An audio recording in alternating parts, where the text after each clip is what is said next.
कि तब नारा लगता था धरती पुत्र मुलायम सिंह जिंदाबाद जिंदाबाद, वो नारा कहीं ना कहीं परिवर्तित हो गया। अब लग रहा है कि धरती पुत्र मुलायम सिंह अमर रहें अमर रहें। और आज मैनपुरी में डिंपल यादव की जीत के बाद कहीं ना कहीं उनको सच्ची श्रद्धांजलि मिल गई है और उसकी खुशियां पूरे उत्तर प्रदेश में बड़ी जोर शोर पर है। और आजमगढ़ में जिस तरह से खुशियों का माहौल है, आजमगढ़ को भी लेकर के समाजवादी पार्टी के जो नेता हैं, समर्थक है, बहुत संकट का इस समय माहौल है, क्योंकि यहाँ पर उपचुनाव हारने के बाद कहीं ना कहीं यहाँ के जो कार्यकर्ता थे, नेता थे, बहुत ज़्यादा आहत हुए। और कहा गया कि पूर्वांचल में आजमगढ़ जो थी पूर्वांचल की धुरी थी और उसको साधने के लिए समाजवादी पार्टी के मुखिया अखिलेश यादव भी यहाँ से चुनाव लड़े थे। उससे पहले धरती पुत्र नेताजी माननीय मुलायम सिंह यादव जी भी चुनाव लड़े थे। तो यहाँ अभी संकट का माहौल है, उससे कैसे उबर रहे हैं आप? आजमगढ़ को मैनपुरी से सीखना चाहिए। अध्यक्ष जी। साथियों नमस्कार, मैं हूं रजनीश और आप देख रहे हैं जन आदर्श भारत। साथियों, इस समय उत्तर प्रदेश के जनपद आजमगढ़ में है और जनपद आजमगढ़ में इस समय समाजवादी पार्टी के कार्यालय में जिस तरह से देखिए हमारे सामने मिठाइयां रखी हुई, तमाम समाजवादी पार्टी के नेता हैं। थोड़ा सा घुमा के दिखाइए। ये लोग पूरी तरह से जश्न मना रहे हैं। और देख लीजिए हमारे पीछे धरती पुत्र नेताजी माननीय मुलायम सिंह जी का स्टेचू लगा हुआ है और जिसपे हार चढ़ा हुआ है। तो थोड़ा सा बात करेंगे, तमाम समाजवादी पार्टी के नेता हमारे बीच में है। तो सर बहुत बहुत स्वागत है। सबसे पहले आप अपने परिचय से ही बात शुरू करें। हवलदार यादव, निवर्तमान जिला अध्यक्ष आजमगढ़। बात कहेंगे, आजमगढ़ है और आजमगढ़ का बड़ा विशेष लगाव रहा है समाजवादी परिवार से। माननीय मुलायम सिंह यादव जी भी यहाँ सांसद रहे, अखिलेश जी भी सांसद रहे हैं। तो डिंपल यादव की जीत को किस तरह से देख रहा है यहाँ की जो जनता, यहाँ के जो नेता हैं, आप लोग किस तरह से देख रहे हैं? ये डिंपल यादव की जीत आने वाले 2024 में जो लोकसभा का आम चुनाव होगा उसकी दिशा और दशा तय करेगा। ये जीत बहुत बड़ी जीत है और प्रदेश की जनता ने यह स्पष्ट कर दिया है कि आने वाले दिनों में केंद्र की सरकार को जाना है, मोदी जी को जाना है और उत्तर प्रदेश में समाजवादी पार्टी को अपार बहुमत मिल रहा है। और उत्तर प्रदेश में समाजवादी पार्टी एक बड़ी ताकत के रूप में उभरेगी अपने सहयोगी जयंत चौधरी के साथ, अन्य अपने सहयोगियों के साथ। और उत्तर प्रदेश में हम भारतीय जनता पार्टी का सफाया करेंगे। आने वाले दिनों में 2024 में मैनपुरी की जीत हो, चाहे खतौली की जीत हो, चाहे रामपुर में जिस तरह से लोकतंत्र की सरेआम हत्या की गई, आम जनता का उत्पीड़न किया गया, 3000 से ऊपर के लोग घायल हैं, उनको पुलिस ने पीटा, भारतीय जनता पार्टी के गुंडों ने पीटा, और जिस तरह से वहाँ लोकतंत्र लहूलुहान हुआ है, इस तरह का कहीं भी दुनिया में नजर नहीं मिलती। शिवपाल जी को लेकर के क्या आप सोचते हैं? शिवपाल जी, कहा जा रहा है कि मैनपुरी उपचुनाव से पहले शिवपाल जी को मिलाने की कोशिश की गई और कुछ लोगों ने यहाँ तक कहा कि शिवपाल जी का आना जो है समाजवादी पार्टी के लिए बहुत ही अच्छा है, लेकिन केवल उपचुनाव तक कि आगे भी शिवपाल यादव जी रहेंगे जो है समाजवादी पार्टी के साथ। देखिए, शिवपाल यादव समाजवादी पार्टी के संस्थापक सदस्यों में हैं और शिवपाल यादव हम सबका ये गर्व है कि हम सबको कि नेताजी के वो छोटे भाई हैं। परिवार में कहीं कोई बात हो जाती है, लेकिन ऐसा नहीं होता है कि परिवार में सदा ये बात होती रहे। जिस तरह से भारतीय जनता पार्टी की सरकार नेताजी के परिवार को टारगेट करके नेताजी के न रहने के बाद समाजवादी पार्टी को खत्म करने की बात कहने लगे थे और मैनपुरी, इटावा और उधर के इलाकों में कहा था कि समाजवादी पार्टी को हम समाप्त कर देंगे।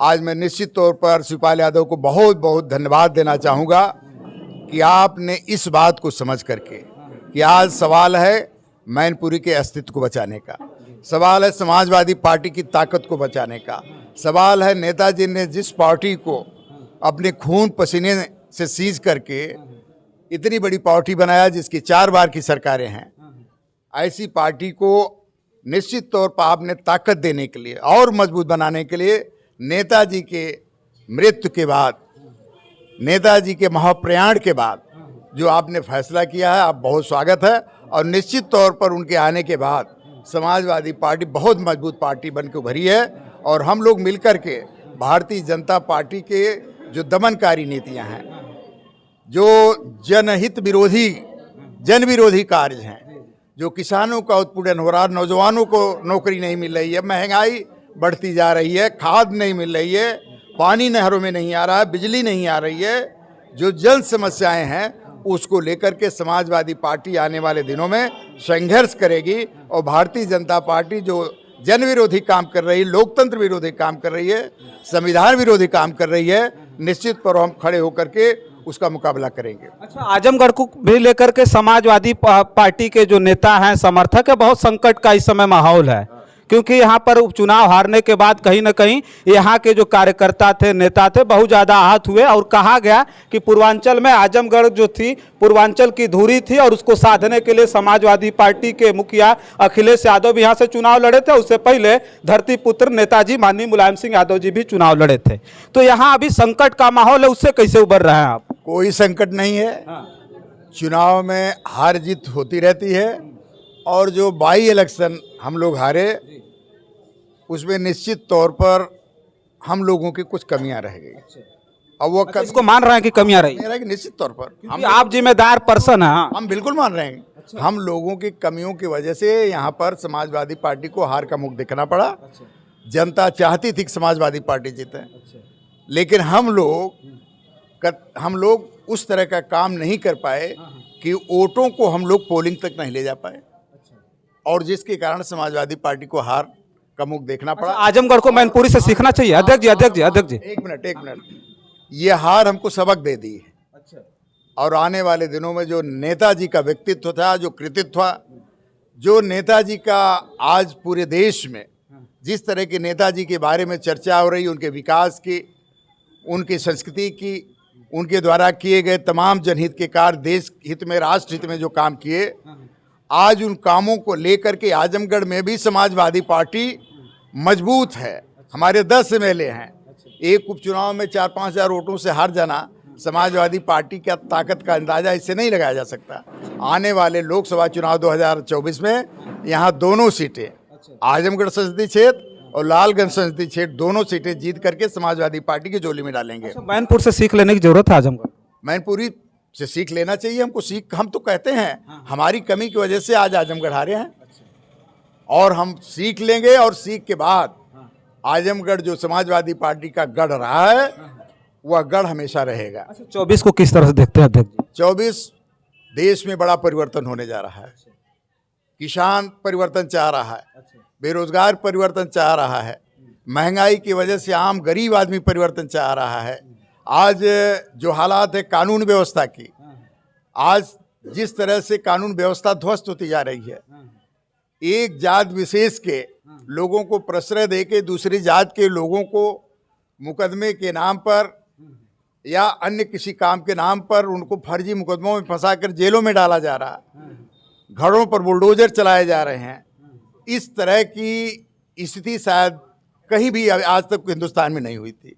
लेकिन यह योगी सरकार, अमित शाह की सरकार, मोदी जी की सरकार जानबूझ करके कुछ धर्म विशेष और जात विशेष के लोगों को परेशान कर रही, उत्पीड़न कर रही है। लेकिन शायद उसे इस बात का ज्ञान नहीं है कि जो जितना परेशान किया जाता है, जिसका जितना उत्पीड़न होता है, उतना ही संकट में आगे बढ़ता है। और यही उत्पीड़न, यही संकट, यही संघर्ष हमारा आगे चल करके भारतीय जनता पार्टी के ताबूत में कील ठोकने का काम करेगा। अच्छा, सच्ची श्रद्धांजलि मिल गई नेताजी को इस चुनाव? नेताजी को इससे बड़ी श्रद्धांजलि क्या हो सकती है? नेताजी की न रहने पर समाजवादी पार्टी को यहाँ की जनता ने सर आँखों पर लिया है। और नेताजी का जो सपना था कि देश में समाजवादी आंदोलन बढ़े, देश में समाजवादी पार्टी की सरकार बने या समाजवादी पार्टी की समर्थित सरकार बने, निश्चित तौर पर आने वाले दिनों में नेताजी के सपने को साकार करने के लिए हम लोग माननीय अखिलेश यादव के नेतृत्व में आगे बढ़ करके संघर्ष करके 2024 में अखिलेश यादव के नेतृत्व में या उनके समर्थन की सरकार बनाने का काम करेंगे। चलिए देखिए, आज हम बात कर रहे थे आजमगढ़ में, और आजमगढ़ में जिस तरह से खुशियों का माहौल है, कहीं ना कहीं आजमगढ़ वो गम भुलाने का पूरा प्रयास कर रहा है। धरती पुत्र नेताजी माननीय मुलायम सिंह यादव जी एक ऐसे नेता थे जो उत्तर प्रदेश में राजनीति की जमीन तैयार की, और जब एक नारा लगता था धरती पुत्र मुलायम सिंह जिंदाबाद जिंदाबाद, वो कहीं ना कहीं नारा परिवर्तित हो गया। जब वो नारा लगता था तो कहीं ना कहीं पूरे देश में नौजवानों के अंदर रक्त संचार हो जाता था, क्योंकि उत्तर प्रदेश की केवल राजनीति में मुलायम सिंह यादव का नाम नहीं था, बल्कि राष्ट्रीय राजनीति में उन्होंने ऐसा फैसला लिया था जिसको आज तक किसी को लेने की किसी में हिम्मत नहीं है। और आज आज तक कोई ले नहीं पाया, उस तरह का फैसला लेने का अदम्य साहस धरती पुत्र नेताजी माननीय मुलायम सिंह यादव जी में था। सैफई जब मैं गया था उनके जो है देहांत के बाद अंतिम दर्शन में, तो हमने बताया था कि तब नारा लगता था धरती पुत्र मुलायम सिंह जिंदाबाद जिंदाबाद। वो नारा कहीं ना कहीं परिवर्तित हो गया। अब लग रहा है कि धरती पुत्र मुलायम सिंह अमर रहें, अमर रहें। और आज मैनपुरी में डिंपल यादव की जीत के बाद कहीं ना कहीं उनको सच्ची श्रद्धांजलि मिल गई है और उसकी खुशियां पूरे उत्तर प्रदेश में बड़ी जोर शोर पर है। और आजमगढ़ में जिस तरह से खुशियों का माहौल है वो देखने लायक है, क्योंकि पूरी तरह से ढोल नगाड़े के साथ यहाँ कार्यकर्ता रूट मार्च कर रहे हैं और समाजवादी पार्टी दफ्तर में आकर के बात करने के बाद ये साफ तौर पर आपको भी देखने को मिलेगा कि कहीं ना कहीं समाजवादी पार्टी के जो कार्यकर्ता और नेता हैं वो अब बहुत ज्यादा आश्वस्त हो गए हैं। और कहीं ना कहीं ये 2024 के इलेक्शन पर असर डालने वाला ये चुनाव था और इसमें बड़ी मेहनत से भारतीय जनता पार्टी ने भी भाग्य आजमाया था, लेकिन समाजवादी पार्टी की जीत हुई। बस इस वीडियो में इतना ही। तमाम और वीडियो लेकर के आपके बीच में उपस्थित होंगे। तब तक के लिए देखते रहिए जन आदर्श भारत। मैं हूं रजनीश, कैमरे के पीछे है मोहम्मद आदिल। बहुत बहुत धन्यवाद।